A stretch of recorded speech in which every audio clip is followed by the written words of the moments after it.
अंतर्राष्ट्रीय सौर गठबंधन आईएसए की 8वीं सभा कहाँ आयोजित की गई? Option A New Delhi, option B Paris, option C Gurugram, option D Bengaluru. Correct answer explanation. अंतर्राष्ट्रीय सौर गठबंधन आईएसए की 8वीं सभा नई दिल्ली में आयोजित की गई। चेकमार्क महत्वपूर्ण तथ्य, राष्ट्रपति द्रौपदी मुर्मू ने इस सभा का उद्घाटन किया। इस सभा के दौरान सनराइज पहल solar upcycling network for recycling, innovation और स्टेक होल्डर एंगेजमेंट की शुरुआत की गई, जिसका उद्देश्य पुराने सौर पैनलों को रिसाइकल करना है। आईएसए की स्थापना 2015 में भारत और फ्रांस द्वारा COP21 सम्मेलन के दौरान की गई थी। द्रौपदी मुर्मू राफेल विमान में उड़ान भरने वाली भारत की पहली राष्ट्रपति बनी है। यह उड़ान किस वायुसेना स्टेशन पर आयोजित की गई? ऑप्शन ए तेजपुर वायुसेना स्टेशन, ऑप्शन बी हलवारा वायुसेना स्टेशन, ऑप्शन सी पुणे वायुसेना स्टेशन, ऑप्शन डी अंबाला वायुसेना स्टेशन। Correct answer explanation. राष्ट्रपति द्रौपदी मुर्मू अंबाला वायुसेना स्टेशन, हरियाणा से राफेल लड़ाकू विमान में उड़ान भरने वाली भारत की पहली राष्ट्रपति बनी है। चेकमार्क महत्वपूर्ण तथ्य, यह उड़ान गोल्डन एरो स्क्वाड्रन के ग्रुप कैप्टन अमित धानी ने कराई।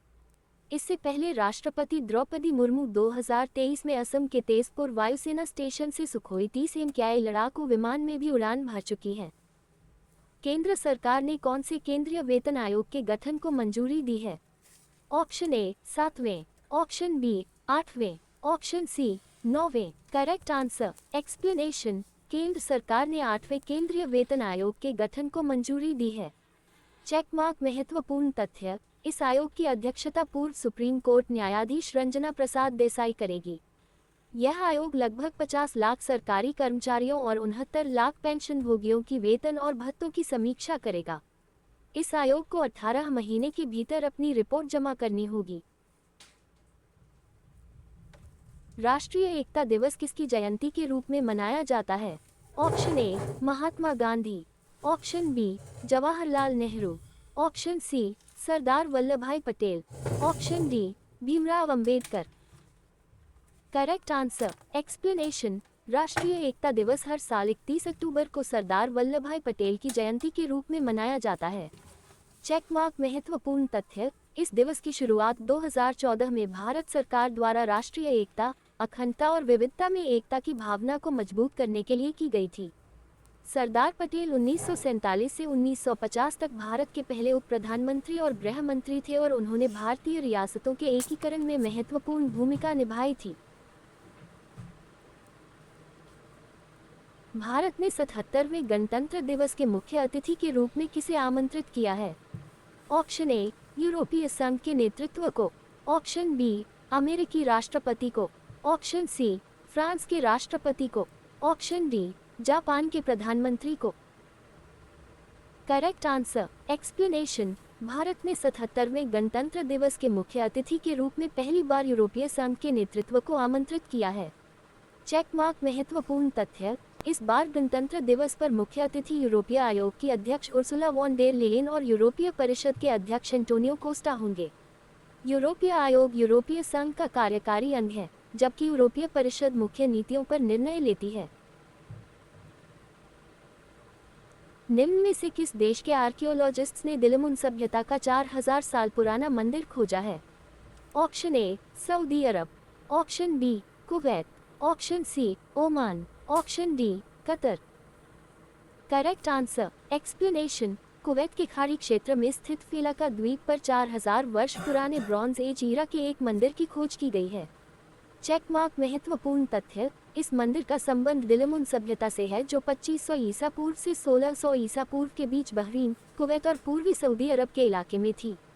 इस सभ्यता को व्यापार का केंद्र कहा जाता था क्योंकि यह मेसोपोटामिया और सिंधु घाटी सभ्यता के बीच समुद्री व्यापार का प्रमुख मार्ग थी। वर्ल्ड फूड प्राइज फाउंडेशन द्वारा 2025 में टॉप एग्री फूड पायनियर का सम्मान किस भारतीय शेफ को दिया गया? Option A Sanjeev Kapoor, option B Vikas Khanna, option C Ranveer Brar, option D Harpal Singh Sokhi. Correct answer explanation. World food prize foundation द्वारा 2025 में टॉप एग्री फूड पायनियर का सम्मान भारतीय शेफ संजीव कपूर को दिया गया है। चेक मार्क महत्वपूर्ण तथ्य, ये सम्मान उन्हें लोगों तक स्वस्थ भोजन और पोषण की पहल को बढ़ावा देने के लिए दिया गया है। संजीव कपूर ने न्यूट्री पाठशाला कार्यक्रम के माध्यम से स्कूलों और किसानों को जोड़ा और आयरन युक्त बाजरा तथा जिंक युक्त गेहूं को बढ़ावा दिया। एडेप्टेशन गैप रिपोर्ट 2025 की संस्था द्वारा जारी की गई है।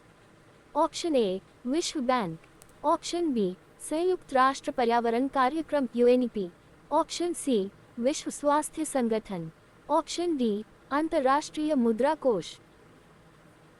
Correct answer explanation, adaptation gap report 2025 संयुक्त राष्ट्र पर्यावरण कार्यक्रम UNEP ने जारी की है। चेक मार्क महत्वपूर्ण तथ्य, ये रिपोर्ट हर साल जारी की जाती है, जिसमें यह मापा जाता है कि दुनिया के देश जलवायु परिवर्तन से निपटने के लिए कितनी तैयारी और निवेश कर रहे हैं।